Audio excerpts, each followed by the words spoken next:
So we are only 2 days away from the start of Lughnasadh season. This Gallic fire festival was the beginning of the harvest season for the ancient Celts, and in modern paganism marks an important point in the wheel of the year that is infused with abundant energy that we all have the ability to tap into. So tonight I'm going to be sharing with you 8 different ways that you can celebrate Lughnasadh, from making witches' ladders for prosperity to baking goods and infusing them with your intentions. So merry meet, I'm Aislin, and I'm here tonight talking all about Lughnasadh. So welcome to those joining us. Happy Lughnasadh to everyone. We're approaching the very beginning of this season, one of my favorite seasons of the Wheel of the Year. So I am going to get us started, but if you are here with us live, you can go ahead and leave questions and comments in the chat. We'll have a Q&A like always at the end, and I'll be watching the chat as we go. And make sure to leave a thumbs up or a heart somewhere along the way if you enjoy the video, so we get it out into the feed of more people. So we're going to dive in, and I am going to start by talking about what is Lughnasadh. And just saying hi to a couple of people in the chat. I see Adam's here and Amy. Hi, everybody. And Kurt is here. Good to see you guys. So what is Lughnasadh? Lughnasadh is a cross-quarter day, and it varies from year to year when it comes to the exact point that we would consider the beginning of Lughnasadh season. Now, traditionally, Lughnasadh is celebrated on August 1st, which is why we're 2 days away from it. We're filming this on July 30th. But sometimes, depending on the tradition, people will celebrate it from sundown on the 31st to sundown on the 1st, or even sundown on the 1st to sundown on the 2nd. But the reality is that it simply is a marker that sort of begins this seasonal energy. And the true astrological Lughnasadh, which is the exact midpoint between summer solstice and fall equinox, will vary, as I mentioned, and this year in 2024 falls between August 6th and August 7th. So there are going to be many witches who will celebrate Lughnasadh here in the next couple of days, and there are others that are going to actually wait until later on into the weekend and even into next week. Now, Lughnasadh is the first of 3 harvest festivals of the Wheel of the Year. It is considered the harvest festival of the grain. Mabon, which follows in 6 weeks, is the harvest festival of fruits. And then Samhain, which follows 6 weeks later, is the harvest of meat, what is a traditional meaning of it. So another name for Lughnasadh, again, brings in that idea of grains, is Lammas, which translates to loaf mass. Now, it's observed as Lammas in some parts of England. It's also observed under the name Lammastide or in the Catholic Church. Now, the origin of the name Lughnasadh itself is Celtic, like I mentioned earlier. And I'm just going to tell you a story about the goddess Taltu and her foster son Lugh, because it tells us a lot about where this holiday comes from, and also gives us a little idea of what we can learn simply from celebrating this energy and sort of understanding this point of the wheel. Now, Lugh, a great sun deity of the Celtic people, had a mother, a foster mother named Taltu. She is literally, in Celtic mythology, considered almost synonymous with the land. So even more than just an earth goddess, she was considered the land herself. And in one of the stories, there is this kind of terrible drought that dries up kind of the food sources for the people. And Taltu is very concerned about the people. She decides to till the land, get it all cultivated and prepared for people to have a harvest. And through that, she overextends herself so much that she ends up dying.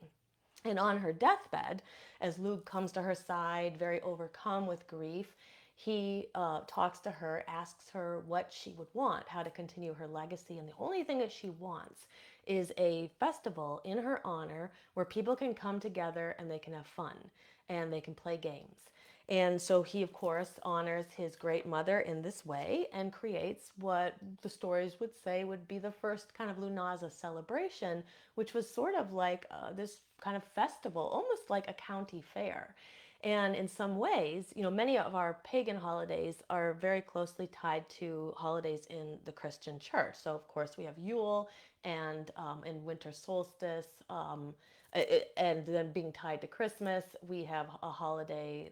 For example, Samhain is tied to the secular Halloween. But we have Imbolc tied to Candlemas. In this case, we don't really have a lot to tie it to except for that kind of loaf mass or that Lammas-tide festival that sometimes is observed in the church. But what we do have, especially here in the United States, and I would probably say in other places as well, the county fair. So it's a place where people come together in the middle of the summer to have fun. And oftentimes these are at the very peak of the summer, fall right around that time that we'd celebrate Lughnasadh. So the other thing about, as modern pagans, another thing we can sort of take away from this story, other than the fact that, the gods are asking us to have some fun at this time, is an idea kind of on the opposite of that, the idea of sacrifice. So Tialtu's own sacrifice for her people, sacrificing her own life so that she could till the land and make sure that her people had food, um, is speaks to what our relationship with abundant energy and prosperity, and it sort of reminds us that there can be a sacrifice when it comes to cultivating our own abundance, our own fertility, our own prosperity. So we see a lot of other mythologies and cultures that have similar stories that happen to take place of kind of around the same time of the year. So we have the story of Egypt, in Egypt, of Osiris, who is another god of death and resurrection. Now he came to be connected to the flooding of the Nile, which also happens to happen at the beginning of August. But we also have other deities that go down into the underworld and have some type of a death and then are reborn. So, for example, we have the story of Ceres, or Demeter, as her Greek counterpart is, and the story of Proserpina and Persephone. So, of course, Persephone going down into the underworld to spend some time there and then coming back to bring back the growth to the land. And we have other deities that spend that time in the underworld, like Inanna. We have Tammuz from Mesopotamia, and we have Adonis. So these are just a few of the many different stories of deities that kind of sacrifice themselves or go down into the underworld and then are reborn. So why do we have all of these sort of death and rebirth deities around this time of the year? Well, our ancestors believed in a sun god, and sometimes it could be a goddess, but in most of the pantheons, the sun deity was a god who lived also very close to the grain. Had this very great connection to the foods that would be sown for the people to eat. And so, in many of these stories, that deity had to sacrifice himself so that others could be sustained. And as a form of sympathetic magic, many of the cultures would enact this either literally or symbolically, and in some cases it would be literal.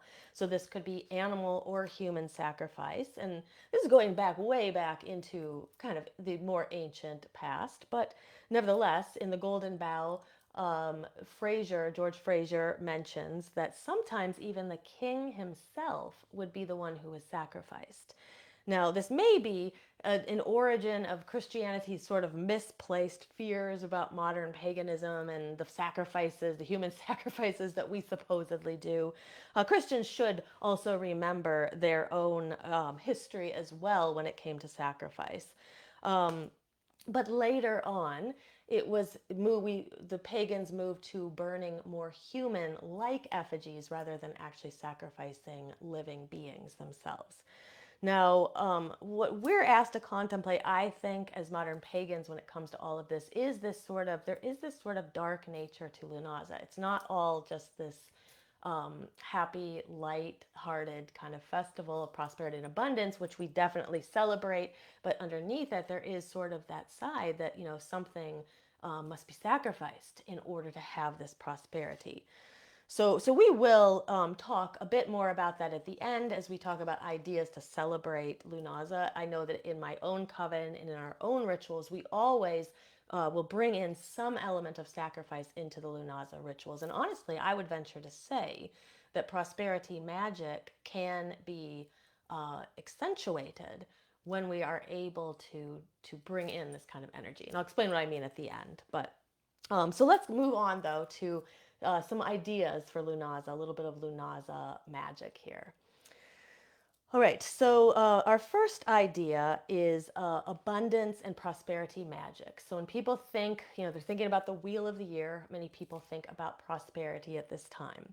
Now, there are many different ways that we could do prosperity magic. One of my favorite ways is sachets. It's always been a type of magic that I've always really loved for its simplicity, for its ease. You can get a piece of cloth and you can get herbs that are tied to prosperity or abundance or any intention that you have that you want more of. You place those on top of the cloth. You can put stones there. Natural items that you find, like acorns, would be really good because of their connection to fertility and abundance. And when you've kind of put everything in it that you want, then you will just tie it up with a ribbon. Now you can hang it somewhere in your home. You could put it in your car. You can carry it with you. So I really love that as a form of magic. Very good for prosperity and abundance magic as well. Now you can also use candles with it in addition to it or as a separate type of magic. Candle magic is great for prosperity because of the connection to fire. You can infuse your candles with your intention. You can roll them or anoint them with oils and then roll them in herbs to have a catalyst. Choosing herbs that might be connected to prosperity and fertility and abundance. So some good ones to think about. Mints are really good for prosperity. Basil, cinnamon, these would all be some really good choices. And then there is, of course, knot magic. Knot magic, you will tie your intentions as you tie knots into a cord. You tie your intention into the knot. And it's a really good way to infuse that. And then you can carry that around as a charm. You could put that in the sachet, for example. You could hang it somewhere. Now that leads me to a more kind of complex form of kind of cord magic is the witch's ladder. And so the witch's ladder is personally my absolute favorite form of prosperity magic. Hands down, I always make one every single year. And in fact, our coven has usually made them. There were a couple of years where we kind of took that off. But this year, we're going to be making them with our online coven prior to our Lughnasadh and Lionsgate prosperity ritual. So how do you make a witch's ladder? So it's very simple. In its very simplest form, I'll show you one. This is the exact one I made last year. Every year that I make one, I infuse it with a slightly different intention. I'll explain that too. But in the simplest form, all you need is really like a key chain ring and 3 pieces of yarn or ribbon or cord. And then what you'll do is you tie them to the chain or to the keychain ring, and then you braid the intention that you have into the witch's ladder. And so what I tell people to do is, especially even if you're in a group where people are talking, is try to be silent and really try to get focused and make this like almost a meditation. Like as you're meditating, what type of prosperity do you want?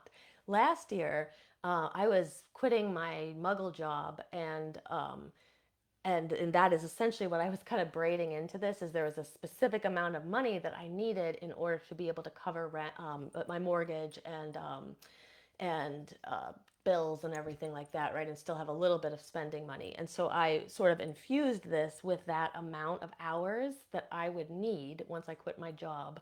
I'd have to get outside hours contracting, and I infused it with the exact number of hours that I needed. I ended up getting more than I needed.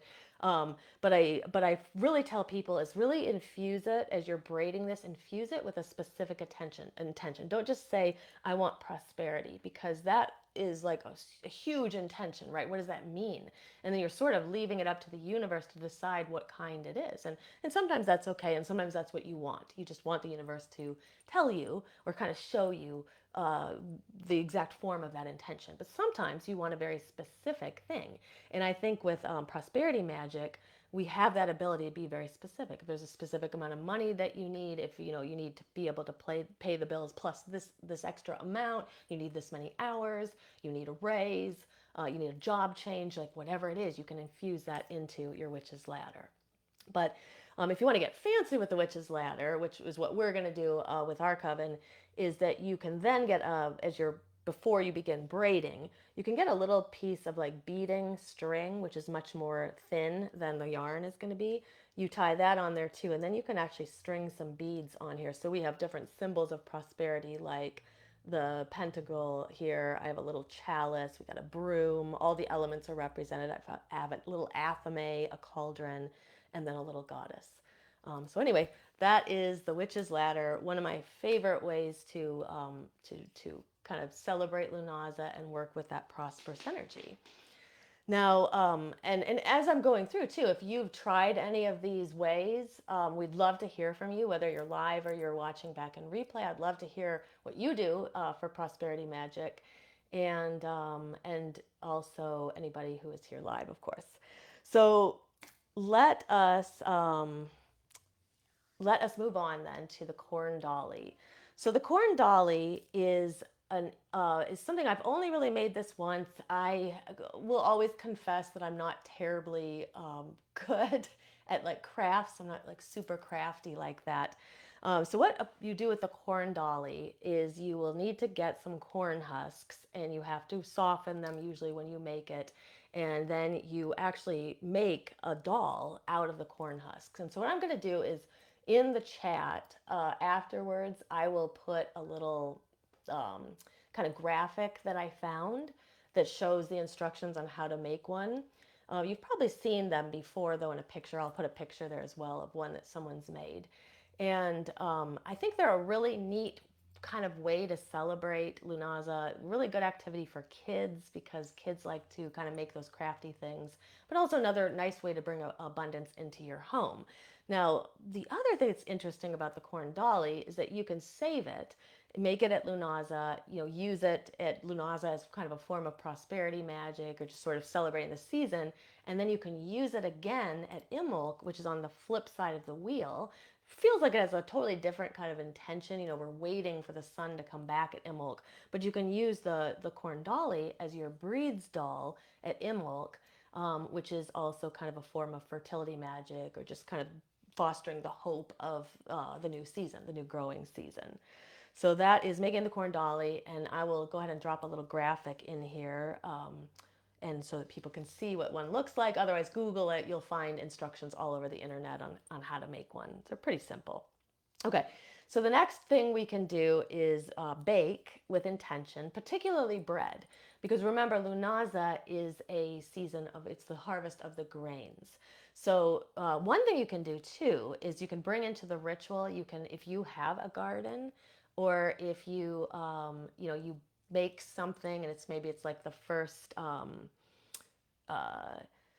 what could we do, like corn or something like that, or wheat. Like, this is why baking bread is such a good thing. But you can bring that into the ritual and use it as an offering to the deities, to the land, as just sort of like, I'm offering this as sort of like the first offering of the first harvest here at the beginning of the harvest season. And this helps kind of infuse that prosperous, abundant energy into you.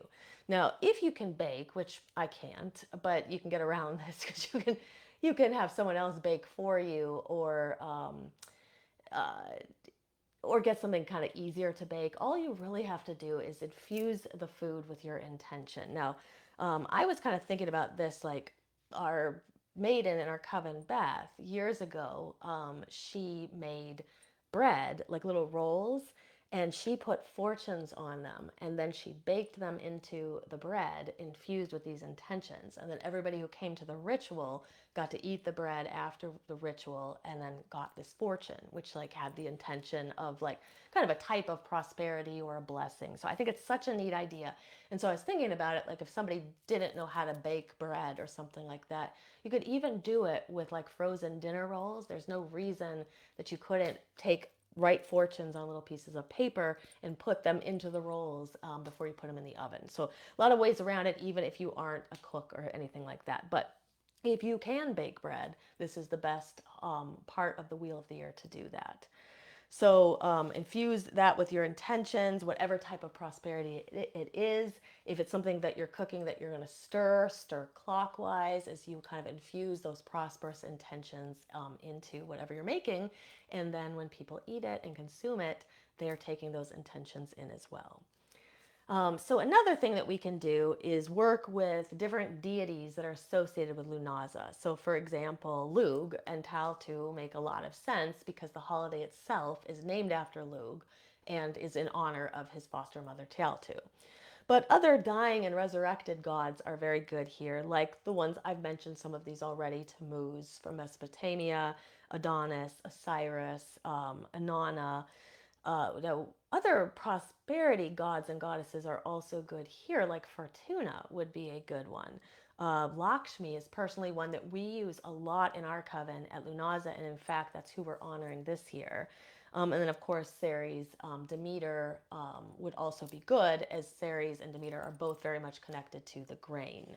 So you can honor those deities in any variety of ways. You can call them into the circle before you do spell work. So before maybe you're going to make a witch's ladder or a sachet, or you can just simply have the ritual just to be about honoring them.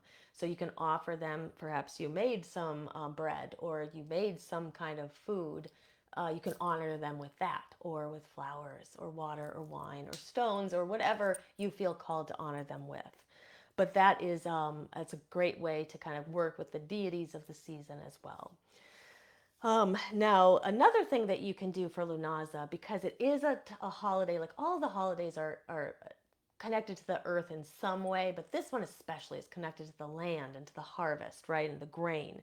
And so you can bless your yard. You can bless the plants and the trees in your yard. You can go outside and you can offer a libation to the trees. So let's say you have a ritual and maybe you do cakes and ale in your ritual, and it's often customary to leave, pour a little bit of the ale and leave a little bit of the cake or whatever's representing the cake and ale out for the deities. And then you can take that outside afterwards and you can leave it for the trees in your yard, or a park or somewhere nearby you. And so you can also, there's so many different ways to honor the land, right? Like we can do it in a magical way where we're doing spells or offering these libations, or we can do it in a more mundane way when we're really or picking up trash in the neighborhood, for example. Like these little things that seem mundane, they have a magic to them too, because like your small gesture of gratitude for the land, or like cleaning up the land, hopefully other people see it. First of all, the land thanks you, but hopefully other people see it, and then it becomes magic as it passes to them, and then they hopefully will do something as well to help. But another thing that we can also do, and I think this is an important thing, is to honor the people who lived on the land before we did. Because in places in the United States, there are people that are not us, who are not like us, who had this land. This was their home. And to honor the ancestors and the spirits of this land are very important. So if you don't know the names of the indigenous peoples who lived on your land, this is a good time to look them up. So I don't know if I'm saying them correctly or not, but on our property here in the San Fernando Valley of Southern California, this is the Tatavian and Gabrielino tribes. These were the people who lived here. So leaving an offering for them, leaving an offering for their ancestors, find out who owned your land before you did, and bless those spirits and bless the land. So I think it's a good time to do things like that. And then here's another one. These may seem a little mundane, but I feel like the line between mundane and magical is so thin. So playing outdoor games. So for example, we talked in the beginning about the connection between the original festival of Lughnasadh, which was a festival to honor Lugh's mother Taltu, and she wanted it to be a time of fun and merriment and games. And so we have the county fairs here in the summer, but we can also do that on our own property. You could have a Lughnasadh party, and you can invite neighbors or friends who are sympathetic to this magic, or just people maybe it's on the down low, right? And they don't quite know what's going on, but you're still sort of celebrating Lughnasadh by having this kind of outdoor games day. You don't have to necessarily tell them if they're not sympathetic to witchcraft or paganism. But I also think, playing games is very good for the inner child. So in that sense, there's a lot of magic in it as well. Um, and then another thing that feels kind of mundane can be donating to a charity. So we talked about sacrifice earlier. There's this element of sacrifice in Lughnasadh. And so we can donate time, we can donate food, we can donate money, right? Kindness, just a listening ear to people can be a donation. And this is a form of magic as well, because remember that, depending on the definition of magic you use, the idea of transforming outside reality in conformity with the will is a definition of magic that many people use. And so if you think about like donating time or energy to someone, you're trying to create positivity. And in that case, you are doing magic even in your mundane life. So a witch who kind of lives within the cycles of the seasons, there could be a very, very fine line between the magical and the mundane for that reason. Now, I wanted to mention a bit about sacrifice. So next week we are going to, it's almost like we're going to have a kind of an extension of this episode. We're going to continue talking about prosperity and abundance, but we're going to talk about the Lionsgate portal.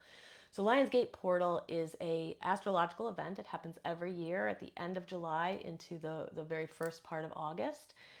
It's already begun. It is an alignment of specific stars and planets that we are going to learn about next week. And its peak hits on 8/8, which is why we're going to do an episode on it next week.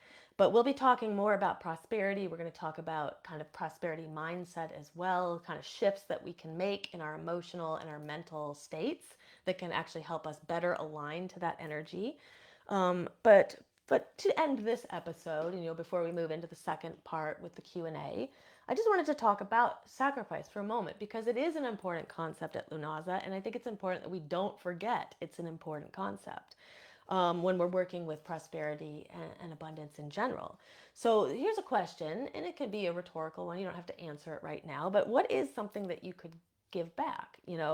One of the things that I love to add into any prosperity ritual is bringing in coins or money with the express intention of giving them, charging them in the ritual with the energy of that prosperity ritual, and then giving them to someone else. And so this could be a person that you see on the street who's asking for money. It could be a friend who's down on their luck. Anybody you see who seems like they could use a little prosperity magic. And as so you basically bring the the coins or money into your ritual. It's infused with the intention just simply by being in the ritual with you. You can even charge it with some extra energy before you close down the ritual. And then what I usually do is I put it in a little bag, and then I go out and I kind of find somebody to give it to. And when I give it to them, I don't just give it to them. I give it to them with the intention that whatever's in this bag is going to multiply like exponentially. So that this person will be blessed with great abundance beyond the simple gesture that I'm giving them. So I really love that idea. It's such a simple addition to a prosperity ritual. You do your magic, and then you add this part in, and then you go out and you find somebody to give that to. But you can also donate other things, like I mentioned before: time, money, food, kindness. I think that at the end of the day, the donation should require a little bit of work. So I put in painful in quotation marks. I don't think it's a really good word to describe it, but it should be a little bit of work. So like having to go out and find the right person to give the money to, that requires some effort, right? If the donation you make is just like, I cleaned out my house and I gave some stuff to Goodwill, I'm thinking we're looking for a donation that might be a little bit deeper than that, because that's benefiting you. You were just cleaning it out anyway. It's great that you gave it to Goodwill, but could you find a donation or find something that you can do that just requires a little bit more effort and a little bit more, takes a little bit more from us. And that's truly when we give, we open up that energy of receiving around us even more. So I think it's a good way to clear out energy blockages too, by just always kind of being in that kind of giving mode so that we also can receive back. So we'll talk a little bit more about that next week as well. We're going to talk, like I said, about prosperity mindset. We're going to talk about some ideas for Lionsgate Portal. Lionsgate Portal is more than just about prosperity, so we'll be talking about that as well. It is a time when people can really get some really good work done, perhaps ascend through, grow their vibration at that time. So we have that to look forward to next week. But right now we are going to shift over into the Q&A, and I have a couple of questions here. But if anybody is here with us live and would like to leave some questions, our questions don't have to be about prosperity or Lughnasadh. They can be about anything related to witchcraft, shadow work, energy work, etc. Okay, so I'm going to start with these two questions, and that'll give people a chance who are live. And also, like I mentioned earlier too, this is part of the episode. So if you are watching it back and replay, even if you can never come to the lives, that's totally fine. You can leave your questions somewhere in one of the videos as a comment, and I will make sure that I answer them or add them to next week's episode if it seems like it's something that other people would benefit too from hearing the answer about it. Okay, so the first question is from Angela, and she is looking for some help coming up with a spell to help with trusting your intuition. So I'm going to share some ideas on how to sort of create a spell for intuition, and then I also want to just share a couple of ideas about kind of some energy work as well that can be helpful. Okay, so Angela said, is there a spell to help you with trusting your intuition? Okay, so the first thing that I would say about spell work is that while I have many spell books here, I enjoy reading about other people's spells. I do think that some of the very best spells that we can make are the ones that we put the effort into kind of creating ourselves. So I like to think about like different correspondences and how we could bring them into different types of magic and kind of create a spell ourselves. So that's the advice I'm going to give you here, is to sort of build one for yourself. And so here are some ideas. So colors that are connected to, specifically to self-confidence, would be orange and yellow. And then a color that would be, colors that are kind of connected to intuition are purple and white. So you can bring in any of these colors, but again, because it's intuition, especially that you're working with, you really want to use your intuition when you're creating the spell. So if you think that red is like a color that you kind of think about confidence, and you think red is the color to use, that's the color you should use. You're going to use whatever color feels right to you. Now, days of the week that would be particularly aligned to a spell like this, I feel would be Thursday is a good one because of Jupiter. Jupiter is the ruler of Thursday, and it opens up great expansiveness, which is the kind of energy that we want if we're trying to trust our intuition. Another great day for a spell like this would be Sunday, because Sunday is connected to the sun, and it's just a good day to do any spell essentially, but especially spells of confidence. And the sun is connected to our solar plexus, which is something I'm going to talk about at the end of this kind of question, because the solar plexus is also connected to self-confidence. So I like those days. If you wanted to lean more into the intuition part of it, then Monday would also be a good day because it is connected to the moon. Now, if you know about planetary hours, that adds in sort of an extra layer. You can then do a spell on Thursday during the hour of Jupiter if you know how to calculate planetary hours, which is not very hard to calculate. You can just Google planetary hours and then the date you're going to do the spell, and it will tell you exactly in your time zone what planetary hours fall and where they fall in the day. So that's just an extra kind of alignment. I would recommend a spell like this because it's self-confidence. I would probably try to do it in the waxing half of the cycle. And then some correspondences, like it's up to you. If you like sachet magic, I think sachet magic could work really well here. Some herbs that you could use would be like St. John's wort, if you can find it, lemon balm, ginger, rosemary. Kind of the hotter, spicier herbs are good for confidence. Lemon balm is very good for the third eye, And I also like passion flower. It has a relaxing property, like if it's taken medicinally. In magic, it can be a really good one for like this, exactly this type of spell. Some stones would be anything orange or anything yellow, and then some ideas like carnelian is a perfect one for this. Bloodstone is good because it connects to the root. Citrine, red jasper, and tiger's eye is a great one. So if you wanted to make a sachet, you would just get some of these ingredients. And it's when it comes to the stones, I think like the little gemstone chips are really good for doing in a sachet because they're so small. You just pour everything into the piece of cloth, and then you're going to tie it up with a ribbon, and then you can carry it with you and take that magic wherever you want to go. Now you can also infuse it with your intention. So you could have a mantra that you repeat over and over as you sort of raise energy, like I am confident in my intuition, I am confident in my ability to understand my intuition. Whatever mantra you want to make, you can use that as you're raising energy. Other ideas would be, you could create a sigil where maybe the intention is I am self-confident. And then when you're creating a sigil, you write that all out. You then are going to cross out all the vowels and any repeated letters. This will leave you with, 4 or 5, 6 letters left over. And then you can make a design out of those.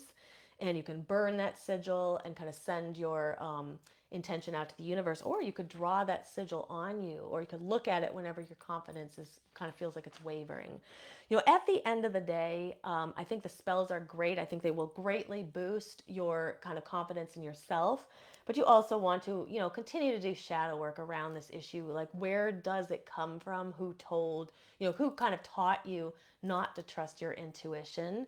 It's likely goes back far in your life. It probably goes back to people who raised you, teachers, different people early on in your life, and kind of begin to dismantle some of those narratives and those stories. And then of course working on your with your solar plexus, continuing to do that.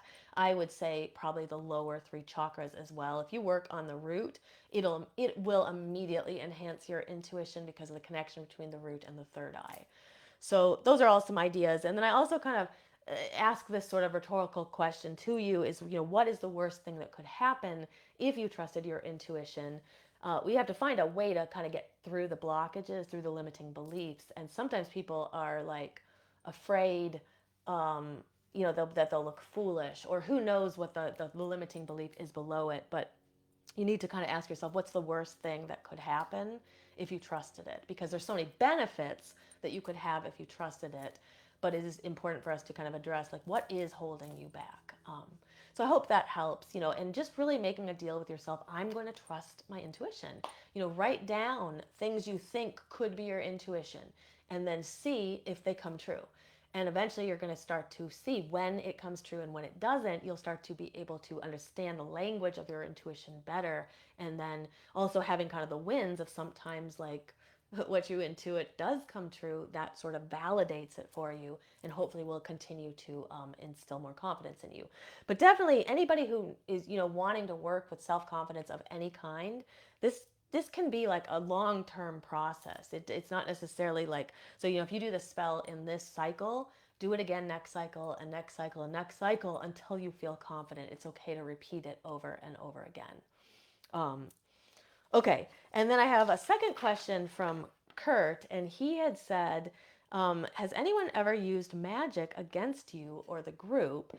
And if so, how do you go about dealing with it? And it's a really good question, and it's something that I have thought about as I become more out there in the public and doing rituals and things like this online and these shows and everything. So I'll just tell you a little bit. When I began Body Mind Witchcraft, which was like 2.5 years ago, I created it with a protective spell around the Facebook group. Because I knew that like I didn't want people in the group who were not here for the right purposes, didn't have the right energy, they weren't bringing the right energy to the group, and so I created this spell that would basically protect the group from people who wish to harm it.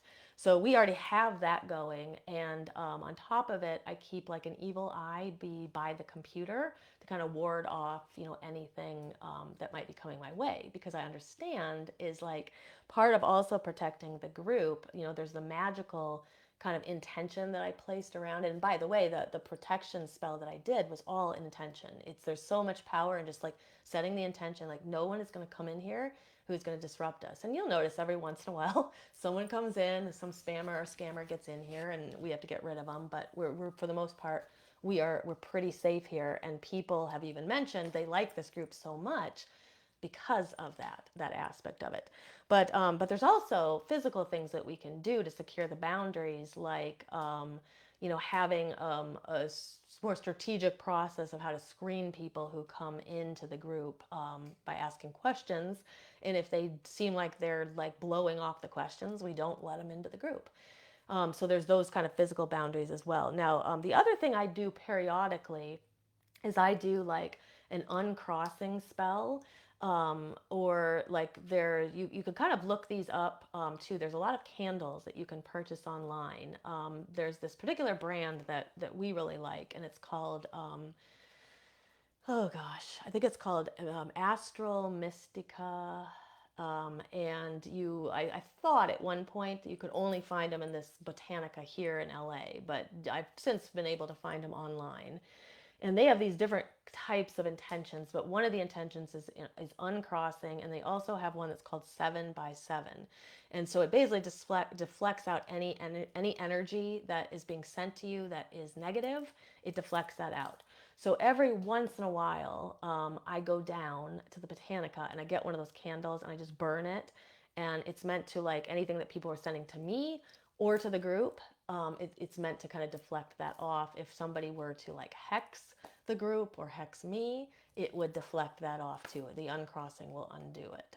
So I think those are some ideas, like, but you can absolutely, you don't need all the candles. I mean, I think to me that's like an extra layer of protection, but just setting that intention around the group that this space is not for people who wish to not be here for the right reasons or wish to harm it. But that would be my idea, some ideas for that. I hope that helps. If you have any other specific questions, though, if I didn't answer, exactly what you were looking for, let me know. Okay. Oh, thank goodness. I can finally see the comments. For a bit, I could not see them, but now I can see. Okay. So Amy said, is it appropriate to set up my altar for Lakshmi on the same table, different cloth as Hecate in preparation for our ritual? I say use your intuition. Personally, I do have altars that have different deities on them. And honestly, like, for me, I just simply kind of ask the deity, like, is it okay? And most of the time they're going to say yes. I mean, sometimes you might get like a feeling of no if it were like a deity that had conflicts with one another or something like that. Like being careful with like sky deities and the goddesses they raped or things like that, like those maybe aren't like the best to call unless it feels like they are going to be welcome with each other there together. But I feel with Hecate and Lakshmi, I don't anticipate any problems with it, so I absolutely think you can. And like I said, in our own house, I have some altars where there are different deities that are set up on the same altar, so I think that's totally fine. I see Sabrina's also here. Merry meet everybody. So if anybody has any other questions, doesn't have to be about prosperity magic or anything like that. The floor is open. So we'd love to hear from you. Let me tell you what's coming up, and then that'll give people who are live some time to put anything in the chat they want to. So next episode, like I mentioned earlier, on 8/6, we are doing Lionsgate Portal episode. So last year, I actually crammed both Lionsgate Portal and Lughnasadh into the same episode. And this year, I decided to split them in two because I actually want to go in greater detail into Lionsgate Portal. I want to talk about the astrology of it. And I want to give some other ideas for people to kind of tap into that energy. So like I mentioned, Lionsgate Portal is open now. It's a unique astrological event that happens every year at around the same time of year, near the end of July into the beginning of August. It hits its peak on 8/8. So we'll talk on 8/6 during the next Ask Aislin all about it, give you some ideas. And then if you would like to join us on 8/8 at the very pretty much peak of the Lionsgate portal, we are going to join together to do a Lughnasadh Lionsgate portal ritual for abundance and prosperity. So we'd love for you guys to join us. Those of you who are in the Shadow Seekers group, or are in Covenant Midnight's Flame. Of course, you guys are all coming. Everybody that's part of your membership, you get a ticket to that. But those who are not part of our groups, you guys can come too. And we will have an invite very soon that will give you a chance to purchase a ticket by donation, and you can donate as little as $1. So we'd love to have you join us for this ritual. We are going to, I'm not entirely sure. I'm going to be talking to Beth, the Maiden of Covenant of Midnight's Flame, tomorrow, and we're going to be kind of finalizing the ritual. Originally, we were going to only do we're going to do some kind of knot magic, and now I'm toying with this idea of doing this really good abundance spell that I did a few years ago. So I think we were going to add that in. It just requires people to gather a few extra materials, but it's such a good spell. So I think we're going to try that. And it's just going to be a really great ritual because we are going to clear out energetic blockages that might be in the way of us really fully stepping into this energy of the Lionsgate portal and in this Lughnasadh season energy. And then we're going to do this spell. We're going to be working with Lakshmi, the goddess of prosperity and fertility, and Ganesha as well. He is the remover of obstacles. Not only does he remove the obstacle of being able to connect to the other deities, but he also will remove any obstacles that are kind of in your way, impeding your prosperity and your abundance. So we're really excited. This is one of my very favorite rituals of the year. And so excited to share it with you. And it's going to be a little bit different than last year. So if you came last year, you're gonna see some similarities, but you're gonna enjoy. You're really gonna enjoy this ritual. And if you didn't come last year, come this year because you're in for a treat. Now the other thing I wanted to. I just wanted to mention something. I meant to mention this in the episode, but I forgot.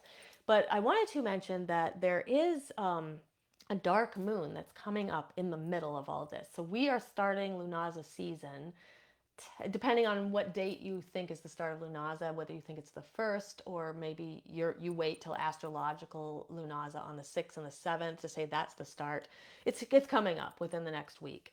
And we also have this dark moon on Saturday night. And so this is a really good dark moon to just clear out limiting beliefs. Like if you have limiting beliefs about money, about prosperity, about abundance, about self-worth, your confidence, your abilities, clear them, start to clear some of that out during this dark moon. It's a good time to let go, release what isn't serving you. We don't need to take that negative energy, those negative emotions into the next cycle. And this next cycle, because of the Lionsgate portal and the beginning of Lughnasadh season, has the potential to really shift some things for you.